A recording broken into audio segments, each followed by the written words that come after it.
আমি সাংঘাতিকভাৱে সিৰিয়াছলি এবাৰ ২৬ৰ নিৰ্বাচনৰ কাৰণে আমি সকলো প্ৰস্তুতি লৈছোঁ। মোৰ বিশ্বাস ২৬ত অসমৰ ৰাইজে কংগ্ৰেছক দিছপুৰত বহাব। সাম্প্ৰতিক সময়ত যিবিলাক ভয় ভীতি মিছা কথাৰে গোটেই এটা গণতান্ত্ৰিক মানে প্ৰমূল্যবোধক নস্যাৎ কৰা হৈছে, তাৰ ঊৰ্ধত ৰাইজে এবাৰ কংগ্ৰেছক পুনৰ দিছপুৰত বহাব, কাৰণ কংগ্ৰেছেহে একচুৱেলি সুস্থ চৰকাৰ চলাব পাৰে। মানে এই সময়ত কিন্তু মানে দিল্লীত সভাপতি সলনি এটা কথা বতৰাও চলি আছে, আপুনি কি কয়?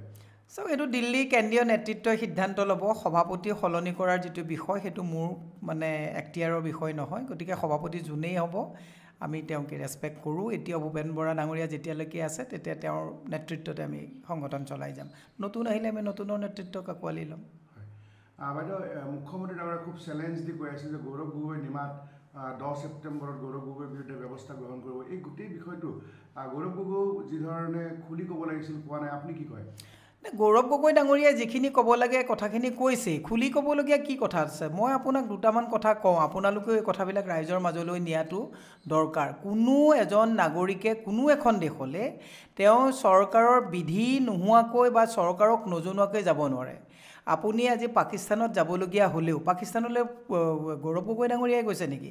আমাৰ ক্ৰিকেটৰ তাৰকা ভগৱান বুলি যাক কয় শচীন তেণ্ডুলকাৰ, তাত গৈ চেঞ্চুৰী মাৰি অহা নাই জানো? ধোনী তেওঁ গৈ পেলাই তাত কৰা নাই নেকি? চব লিগেল মানে প্ৰচিডিউৰত যাব। গতিকে সাংসদগৰাকীও যদি পাকিস্তানলৈ গৈছে তেতিয়াহ'লে গভৰ্ণমেণ্টৰ ইণ্টিমেশ্যন নিদিয়াকৈ তেওঁ যাব নোৱাৰে। এইটো এটা প্ৰচিডিউৰ থাকে। আপোনাক মই দুটামান কথা ৰাইজৰ জ্ঞাতাৰ্থে জনাই দিছোঁ। যেনেকৈ প্ৰত্যেকবিলাক দেশৰে এটা নীতি নিয়ম থাকে। যেনেকৈ আপোনালোকে হয়তো মানুহে বহুতে নাজানে, বাংলাদেশৰ ভিজা লৈ পেলাই ইণ্ডিয়াৰ ভিজাত ইয়াত আহিব পাৰে, কিন্তু সেই একেটাই আকৌ ছিকিমত নাখাতে। বাংলাদেশৰ নাগৰিক কিন্তু ছিকিমত যাব নোৱাৰে। এইটো এটা বহুত ডাঙৰ এটা নিয়ম চলি আছে। এই কথাটো মানুহৰ মাজত নাজানে। আপুনি যদি আজিৰ তাৰিখত যদি আপুনি চায়, চান্দুপ জংঘাৰ আমি যদি ভূটানলৈ যাওঁ তেতিয়াহ'লে তাৰ গেটত আপুনি পাছপৰ্ট আধাৰ কাৰ্ড গোটেইবিলাক কৰি ৰেজিষ্টাৰত চহী নকৰাকৈ আপুনি গাড়ী লৈ গ'লেও তাত আপোনাৰ যাব নোৱাৰে। দৈনিক আমাৰ টুৰিষ্ট গৈ আছে। এই সত্ৰশাল যদি আপুনি চায়, সত্ৰৰ ওচৰত বাংলাদেশ যিটো বৰ্ডাৰ, মই এবাৰ সৰ্বানন্দ সোণোৱাল ডাঙৰীয়াৰ লগত গৈছোঁ, এবাৰ ভূপেন বৰা ডাঙৰীয়াৰ লগত গৈছোঁ। তাতো CRPF গোটেই পিয়াপি দি থাকে। আপুনি গৈ তাত ৰখিবলগীয়া হ'লেও প্ৰট'কলত যাবলগীয়া হয়। গতিকে এই কথাবিলাক আপুনি মিজোৰামলৈ যদি আজিৰ তাৰিখত যায়, মিজোৰামত যাবলগীয়া হ'লে গাড়ী লৈ যাবলগীয়া হ'লেও ইয়াত আপুনি পাৰ্মিশ্যন ল'ব লাগে। কোন মানুহ যাব, ক'লৈ যাব, কিমান দিন থাকিব, আপুনি তাত যাব নোৱাৰে। গতিকে এই কথাবিলাক যদি মানে মানুহে বুজি নাপায় বুলি ভাবিছে, দুৰ্ভাগ্য, মূৰ্খৰ স্বৰ্গত বাস কৰিছে। মই সেইকাৰণে মুখ্যমন্ত্ৰীক কৈছোঁ যে চাওক, আপোনাক সৰ্বত্ৰে আপোনাক মানে এনেকুৱা এজন জিদ্দি মুখ্যমন্ত্ৰী বুলি চৰ্চা হ'লে আমিও লাজ পাওঁ। আমাৰ মুখ্যমন্ত্ৰীজনৰ লগত মতবিৰোধ আছে, কিন্তু মুখ্যমন্ত্ৰীজনটো আমাৰ অসমৰ মুখ্যমন্ত্ৰী। আজিৰ তাৰিখত গোটেই ভাৰতবৰ্ষতে সকলোৱে হাঁহিবলৈ ধৰিছে যে মুখ্যমন্ত্ৰীয়ে কি কথাবিলাক কৈ আছে। আজি গৌৰৱ গগৈ ডাঙৰীয়া যদি সঁচাকৈ যদি তেওঁ কালিতো আৰু ভয়ংকৰ কথা ক'লে যে প্ৰশিক্ষণ ল'বলৈ গৈছে ISR নিমন্ত্ৰণত। এইবিলাক কিমান মানে মই হিমন্ত বিশ্ব শৰ্মাক এটা কথা কৈছোঁ যে আপোনাৰো ছেফটিৰ কাৰণে কৈছোঁ যে ৰৰ দৰে এটা ইমান ডাঙৰ সংস্থা, এই ৰৰ দৰে এটা সংস্থাক আপুনি চেলেঞ্জ কৰিছেনে নাই? তাৰমানে তেওঁ প্ৰশিক্ষণ ল'বলৈ এজন সাংসদ গৈছে পাকিস্তানত, ৰয়ে গম নাপায়। তেনে ৰকো আপুনি শত্ৰু ৰাষ্ট্ৰৰ সন্মুখত মানে সেৱা প্ৰতিপন্ন কৰি দিলে। এইটো দুৰ্ভাগ্যজনক কথা।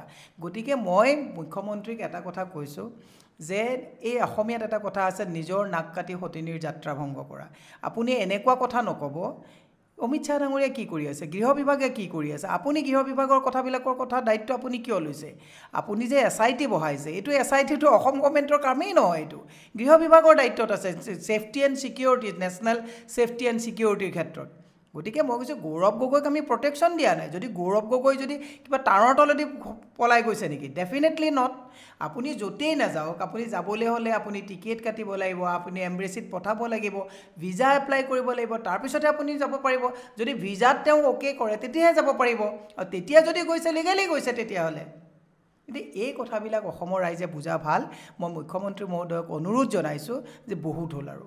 তেওঁ খালি এটা শংকাই টানি টানি ধৰিছে যে যোৰহাটৰ লোকসভা নিৰ্বাচনত প্ৰায় 150 কোটি টকামান খৰচ কৰিবলগীয়া হৈছে। তেওঁ ভাবিছে যদি গৌৰৱ গগৈ যদি আকৌ প্ৰেছিডেণ্টেই হয় বা মুখ্যমন্ত্ৰী কেণ্ডিডেটেই হয়, প্ৰত্যেকটো সমষ্টিত যদি তেনেকেই চেলেঞ্জ তেওঁ একচেপ্ট কৰিবলগীয়া হয়, তেওঁ এইটো লেনা পে দেনা হৈ যাব। গতিকে সেই অস্থিৰতাই তেওঁক খুব বেয়াকৈ মানে ট্ৰাবল কৰিছে গতিকে তেওঁ আবুল তাবুল বকিছে মই মুখ্যমন্ত্ৰীক কৈছোঁ সংযম ৰাখক এনেকুৱা জিটি কথা নক'ব আৰু তেখেতে যোৱাকালি কৈছে যে মই ৰাজনীতি বাদ দিম ঘৰত নাযাম মনত ৰাইজৰ আছেনে নাই নাজানো তেওঁ কৈছিলে যে জালুকবাৰীত এইটোৱে মোৰ শেষ নিৰ্বাচন হিমন্ত বিশ্ব শৰ্মাই আৰু নিৰ্বাচন নেখেলে এনেকুৱা বহু কথা তেওঁ কোৱা আমাৰ মনত আছে এতিয়া মুখ্যমন্ত্ৰীৰ কথাৰ কোনো ভেলু নোহোৱা হৈ গৈছে মই মুখ্যমন্ত্ৰীক কৈছোঁ আপোনাৰ কথাক আমি ভেলু দিব বিচাৰিছোঁ যে মুখ্যমন্ত্ৰী সংযম হওক যি কওক সেই কথাবিলাক অৰ্ডাৰ নিচিনা হওক মুখ্যমন্ত্ৰী আবুল তাবুল কথা কৈ থাকিলে তেওঁৰ কেৱল যে সন্মান গৈছে এনেকুৱা নহয় গোটেই ভাৰতবৰ্ষতে যে অসমত এনেকুৱা মানুহেই নেতৃত্ব দিয়ে যাৰ কথাৰ কোনো ভেলু নাই সেইকাৰণে মই মুখ্যমন্ত্ৰীক আপোনাৰ শুভাকাংক্ষী হিচাপে কৈছোঁ দিয়কচোন আপোনাৰ আমি শত্ৰু নহয় যে আপুনি এই গৌৰৱ গগৈ চেপ্টাৰটো বাদ দি বেলেগ চেপ্টাৰলৈ যাওক